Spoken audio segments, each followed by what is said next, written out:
జీలకర్ర, మిక్సీకి వేసుకున్న పచ్చిమిరపకాయలు, మినప్పప్పు,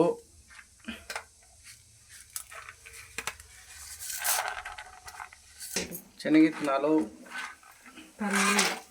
పల్లి అంటాం, మేమైతే శనగిత్తనాలు అంటాం. బాగా ఎర్రగా వేగాలి.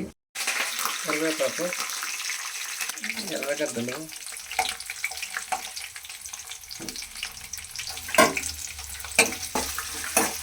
బాగా కలబెట్టుకోండి. అట్లా వేసుకున్న పచ్చిమిరపకాయలు,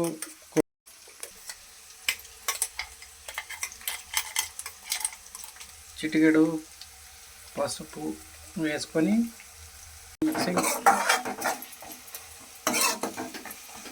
ఇంట్లో 2 ఒట్టి మిరపకాయలు వేసుకొని మర్చిపోయినప్పుడు అలా కలుపుకోవాలి.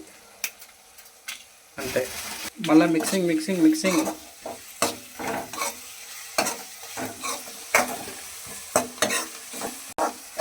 నిమ్మరసం వేసుకొని మిక్సింగ్ చేయాలి.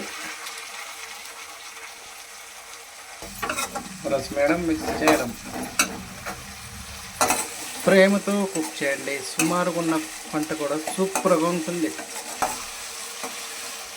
కొంచెం ముదిరిపోయింది, కావాలంటే